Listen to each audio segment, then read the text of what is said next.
Hi friends అందరికీ. అందరైతే ఏం చేస్తున్నారు? అందరైతే అడుగుతున్నారు కదా, రాజేశ్వరి అక్కకి అసలు ఏమైందో క్లారిటీగా చెప్పండి అని. మా దాంట్లో శివ ఎస్ఎంలో అయితే ఒక ఫుల్ వీడియో తీసినాం, చూసిర్రు. ఇంకా అలా అర్థం కాలేదు, ఇంకా కొంచెం మంచిగా చెప్పండి అని అయితే అంటున్నారు. మరి అక్కకైతే ఓపిక అయితే లేదంట. నేను తోటలోకి పోయినని వచ్చి మరి వీడియో అయితే తీపిస్తున్నా అక్కనైతే కూర్చోబెట్టి. అసలు ఎట్లా జరిగింది అక్క, ఏమన్నా కొంచెం చెప్పు మరి. అయితే మా చిట్టికి పుట్టినరోజు ఇద్దామని చెప్పి ఒక నెల రోజుల నుంచి అనుకుంటున్నాం. బర్త్డే అయిపోయినాక ఇద్దాం అనుకున్నాం, అయిపోయింది మొన్న.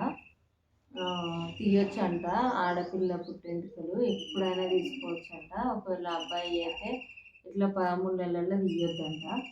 ఆడపిల్లనే కదా తీద్దామని చెప్పి వెళ్తున్నాం. ఎక్కడికంటే యమలకొండ గుట్ట దగ్గరనే. ఇంతకుముందు మా పెద్దమ్మలకి చిన్నమ్మలు కూడా అక్కడే తీపించినాం అనమాట. మళ్ళీ ఇప్పుడు అక్కడనే తీపిద్దాం చిట్టికి కూడా అని చెప్పేసి వెళ్తున్నాం. మంచిగా రెడీ అయినాం. ఎంత ఆశతో అంటే అంత ఆశతోటి, అంత హ్యాపీగా సంతోషంగా బయటికి వెళ్ళినాం అనమాట. మా అమ్ముల వాళ్ళు అయితే చాలా సంతోషపడ్డారు అనమాట. సంతోషపడ్డారు. వెళ్ళాం, ఇక మంచి మంచి వీడియోలు తీసుకోవచ్చు అని. అసలు నేను సంతోషంగా ఉండడం ఆ దేవునికి ఇష్టం లేదనుకుంటా. ఎందుకంటే అసలు పొద్దున్న లేచి మన ఇంట్లో ఉన్న దేవుని దగ్గర పూజ చేసుకొని వెళ్ళాలి ఫస్ట్ అని కూడా కామెంట్ పెట్టారు. మన ఇంట్లో పూజ చేసుకునే బయటికి వెళ్ళినాం. అయితే కొబ్బరికాయ కొట్టినప్పుడు ఏమైందంటే అసలు వాటర్లో కొబ్బరికాయల ఎండిపోయింది ఆల్రెడీ. కొంతమంది ఏమంటున్నారంటే కొబ్బరికాయ అట్లా ఖరాబ్ అయినందుకైనా సరే మీకు మంచిగా జరిగింది ఇంకా అంటున్నారు. కొంచెమే తాకింది దెబ్బ కాబట్టి అది మంచిదే, కొబ్బరికాయ దాంట్లో మాత్రం ఏముండదు అని కామెంట్ పెట్టినారు కొంతమంది. అయితే ఆల్రెడీ మేము అమ్మ దగ్గర డబ్బులు తీసుకున్నాం, పోయేస్తాం అని చెప్పినాం. హ్యాపీగా పోదామని అనుకున్నాం. అనుకొని ఆల్రెడీ బండి ఎక్కినాం. అంతమంది బండి మీద పోవద్దని కామెంట్ పెట్టారు. అంతమంది ఏముంది, చిన్న చిన్న పిల్లలు ఇద్దరు ముందట కూర్చుంటారు. ఒక పాప ఎట్లా చిన్న పాప కాబట్టి మీద కూర్చోబెట్టుకుంది ఆల్రెడీ. బైక్ మీద ఎట్లనైనా ముగ్గురు పోవచ్చు. ఇద్దరు పాపలు ముందటున్నారు. చిన్నపిల్లలు వాళ్ళు ముందు కూర్చున్నారు, మేము ముగ్గురం వెనక కూర్చున్నాం అంతే. అంటే మిస్టేక్, బండిది అయితే అస్సలు మిస్టేకే లేదనమాట. అక్కకే కళ్ళు తిరిగి అట్లా పడిపోవడం వల్లనే ప్రాబ్లం వచ్చింది తప్పించి బండి మీద మాత్రం ఏ మిస్టేక్ లేదు, ఎన్నడూ కూడా మాకు జరగలేదు. ఇంకా ఎప్పటికైనా ఇట్లా బండి మీద పోతప్పుడు జరగొద్దని ఆ దేవుని అయితే కోరుకుంటున్నాను నేను. అసలు మేము మా తమ్ముడు బైక్ నేర్చుకున్నప్పటికీ ఇప్పటికీ ఒక్కరోజు కూడా అసలు కింద పడ్డా మాకు ఒక్క దెబ్బ కూడా తాకపోయేది. ఎందుకంటే మా తమ్ముడు అంత చిన్నగా. అయితే ఏం జరిగిందంటే నేను చిన్నప్పటి నుంచి నాకైతే బండి ఎవరూ నేర్పలేదనమాట. నేను చిన్నగా ఉన్నప్పుడు నేనే నేర్చుకున్నా. అప్పటి నుంచి ఇంతవరకు దాకా నేనైతే ఒక 10 సంవత్సరాల పైనే అయింది బండి నేర్చుకొని.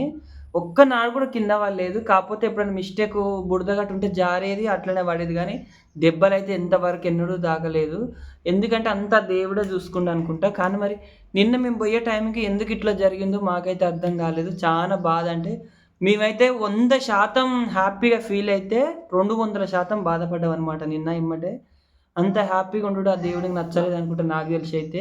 మా పిల్లలు కూడా చాలా అంటే చాలా వరకు చాలా హ్యాపీగా ఫీల్ అయ్యారు. పోతున్నాం గుడికి చాలా రోజుల నుంచి అనుకుంటున్నారు. పోతున్నాం అని అయితే రెడీ అయినాక ఎమ్మటి అట్లా అయిందనమాట. తట్టుకోలేకపోయినాం. ఇంకా గట్టిగా ఏదన్నా అయ్యిందనుకో ఇక మా ఫ్యామిలీ మొత్తం ఏమైపోయినో నాకైతే అర్థం కాలే. ఇంకా ఆ బండి ఉంది కాబట్టి సరిపోయింది. దాని ప్లేస్లో ఒక రాయి ఉంటే మాత్రం ఇంకా కింద పడితే ఇంకా తలకాయ అయితే మొత్తం బలిపోవన్నమాట. ఇంకా అది బండి కాబట్టి ఇంకా అది కొంచెం హైట్లోనే తాకింది కాబట్టి ఏం కాలే. అదే కింది పోయినాక పడితే మాత్రం మస్తు ఘోరం అవ్వన్నమాట. ఇంకా కొన్ని బండ్లకైతే ఇట్లా పట్టి ఉంటుంది, ఇట్లా సంచిగడ్డ తాకిచ్చి ఇంకా పట్టి ఉంటే మాత్రం ఖచ్చితంగా గుచ్చుకునేదే. బండికి అయితే పట్టి లేదనమాట.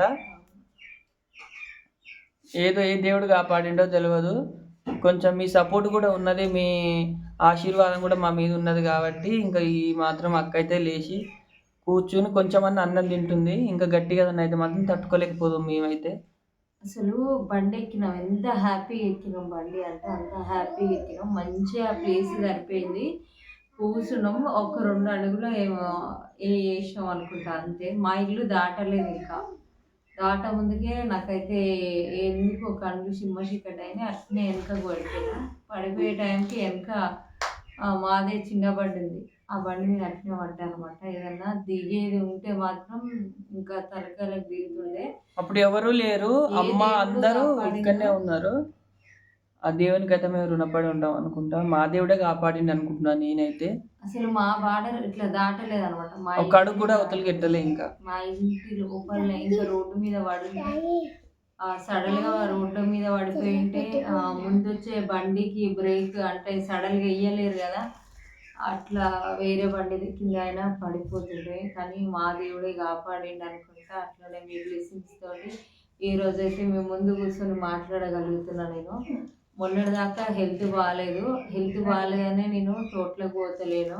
అదేవిధంగా ఇప్పుడు దేవుని దగ్గరకన్నా పోదామని చెప్పేసి పోతే పోలేకపోయాననమాట. దెబ్బలైతే మస్తు తాకినాయి.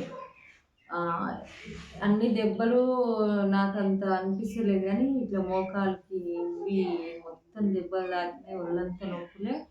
కానీ తలకు తాకిన దెబ్బ గట్టిగా తాకిందనమాట. నేను కింద పడంగానే నాకైతే గుర్తుకు లేదు.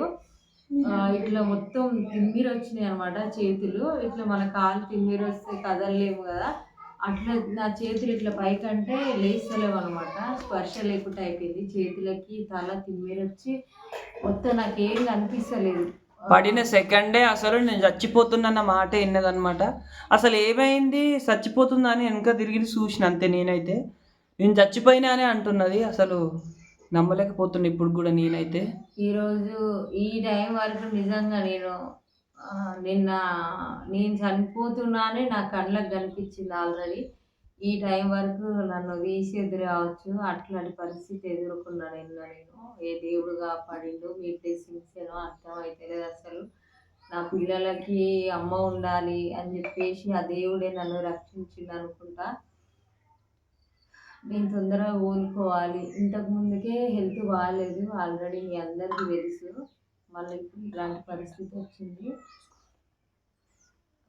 మా పిల్లలకి మాకు మీ బ్లెస్సింగ్స్ ఉన్నంత వరకు మాకేం కాదనిపిస్తుంది. మీరందరూ నాకు బ్లెస్సింగ్స్ ఇవ్వండి. ఓకేనా ఫ్రెండ్స్? మరి నా కోసం ఆలోచించి కామెంట్స్ పెడుతున్నారు చాలామంది. రాజేశ్వరికి ఏమైంది ఒకసారి చూపియండి, అసలు ఏం జరిగింది, చిన్న చిన్న షార్ట్ వీడియోలలో ఏం అర్థం కావట్లేదు అని అంటారు. వీడియోలలో చెప్పలేక మా తమ్ముడు ఇప్పుడు తోటల నుంచి వచ్చి ఒక 4 మాటలు మాట్లాడక్క అని చెప్పేసి వీడియో పెట్టిండనమాట. అయితే మేము కొంతమంది ఏం చేస్తారంటే ఏదైనా జరిగిన దగ్గర వీడియో తీస్తారు. కానీ మాకు ఆ వీడియో తీసే పరిస్థితి అయితే లేదు. అసలు గుర్తు కూడా లేదనమాట. వీడియో తీద్దామన్న ఆలోచన కూడా మాకు ఎందుకు రాలేదు. ఎందుకంటే ఇంకా మేము యూట్యూబ్లో వీడియో తీస్తాం కాబట్టి ఎమ్మటే వీడియోలు తీసుకోవాలి. కానీ మాకు ఆలోచన కూడా రాలేదనమాట. ఎందుకంటే ఏమైందో ఏమో అనే ఆలోచన మీదనే ఉన్నాం. వీడియో కూడా తీయలేదు. అప్పుడు తీస్తే బాగుండని ఇప్పుడు అనిపిస్తుంది. కానీ అప్పుడైతే ఆలోచనే రాలేదు. మాకు వీడియో తీద్దామన్న ఆలోచనే రాలేదు. ఇగో అక్క పిల్లలు కూడా 2 ఉన్నారు. కానీ వాళ్ళకు కూడా ఆలోచన రాలేదు తీయాలని. ఉన్నా కానీ అసలు రాలేదన్నమాట.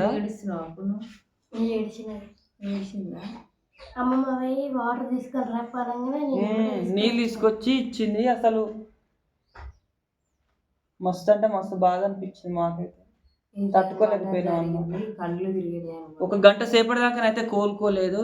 ఏమంటే ఒక 10 నిమిషాలు అట్లా కాగానే హాస్పిటల్కి అయితే తీసుకొని పోయినా. ఇంకా అక్కకైతే మెడిసిన్ ఇచ్చిండు, వేసుకున్నది. ఇప్పుడు ఏమైనా అనిపిస్తుంది అక్క మరి? ఇప్పుడైతే బాగా నొప్పి ఉంది. తలనొప్పి, కళ్ళు గుంజడం, ఇట్లా ఇట్లా చూడొస్తలేదు అనమాట. కళ్ళు గుంజుడు, తలనొప్పి, మెడలు గుంజుడు. అసలు ఇట్లా వస్తలేదు. ఒక్క సైడ్ నుండి మెడలు గుంజుతున్నాయి. ఇంకా తగ్గకపోతే వేరే పెద్ద హాస్పిటల్కి అయితే వెళ్తా. ఇంకా ఈ 2-3 రోజులు వాడి చూద్దాం మన ఊర్లో మందులు అని చెప్పేసి వాడుతున్నా నేనైతే. ఏ సమస్య లేకుండా నాకు తొందరగా తగ్గిపోవాలని అయితే మీ బ్లెస్సింగ్స్ ఇవ్వండి. అంత మంచిగా జరగాలి మాకు. ఇంకా ముందుకెళ్ళాలి, ఒక మెట్టు పైకి ఎక్కాలని నేను అనుకుంటున్నా. కానీ నన్ను ఏదో లాక్కపోయి లోయలో పడేస్తున్నట్టు అయిపోతుంది. నా జీవితం అయితే అస్సలు బాగాలేదు. ఓకేనా ఫ్రెండ్స్? మరి ఇంకా కూడా అక్కకు తక్కువ కావాలి ఎమ్మటే అని మీరు కూడా అందరు కోరుకోండి దేవుణ్ణి. ఇంకా కూడా మా యూట్యూబ్ ఛానల్ని కూడా సపోర్ట్ చేయండి. ఓకేనా? మరి ఇంతటితో అయితే ఇక వీడియో అయితే కంప్లీట్ అయింది. ఇంకేం చెప్పాలన్నా కానీ ఇంకా అక్కకు కూడా ఓకే అయితే లేదు. నిద్రపోయిందని లేపుకొని వచ్చిన. అయితే ఇంకేమైనా డౌట్స్ ఉన్నాయనుకో మీకు కామెంట్ పెట్టండి. దాని గురించి కూడా నెక్స్ట్ వీడియో అయితే ముందుకు వస్తాను.